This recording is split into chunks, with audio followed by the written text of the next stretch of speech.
Bonjour et bienvenue à bord de ce nouveau numéro de thierryweber.com déguisé en Flixcast, un Flixwagon pour continuer à faire de la vidéo depuis l'iPhone, mais surtout pour revenir à un sujet qui a été traité il y a quelques jours dans les news, celui du problème de phishing présent dans Ricardo.ch. Vous savez, c'est un peu le eBay national suisse ici en Helvétie. Alors, Ricardo.ch, pour ceux qui ne connaissent pas, c'est un des sites qui génère le plus de trafic ici en Suisse.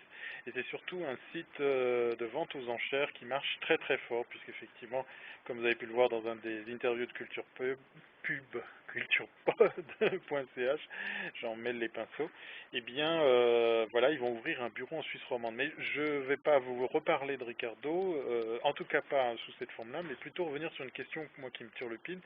On a entendu parler du cas de ces deux personnes, ce couple en Suisse romande qui a eu pour 2 millions et quelques 2 millions 100 d'achats faits sur ricardo.ch à leur insu, enfin, façon de parler, puisqu'en fait, dans le cas précis, c'était du phishing. Mais moi, je me repose la question, à quoi ça sert, étant donné qu'en fin de compte, de toute façon, quand vous achetez quelque chose, en tout cas ici en Suisse sur Ricardo, vous êtes livré chez l'acheteur.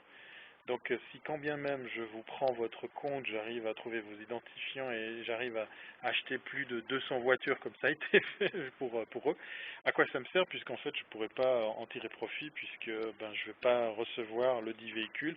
Surtout en plus qu'il faut payer puisque dans le cas précis de Ricardo, puisqu'on est en Suisse, il faut savoir que la confiance est de rigueur puisque vous pouvez miser et après payer.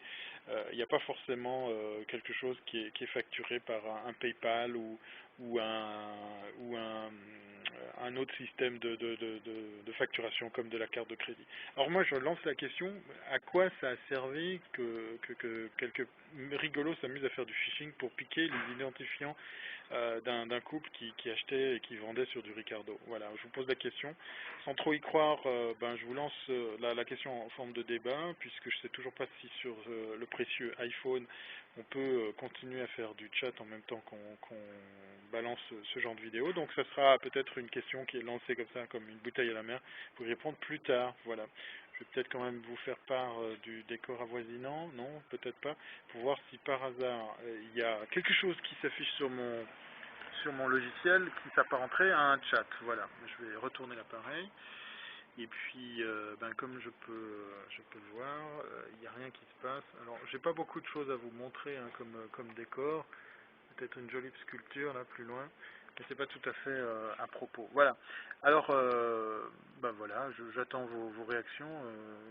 Si vous avez la réponse à ça, puisque tout le monde y va de son explication sur la sécurité sur Internet, les problèmes de phishing, moi je reviens avec une question toute conne.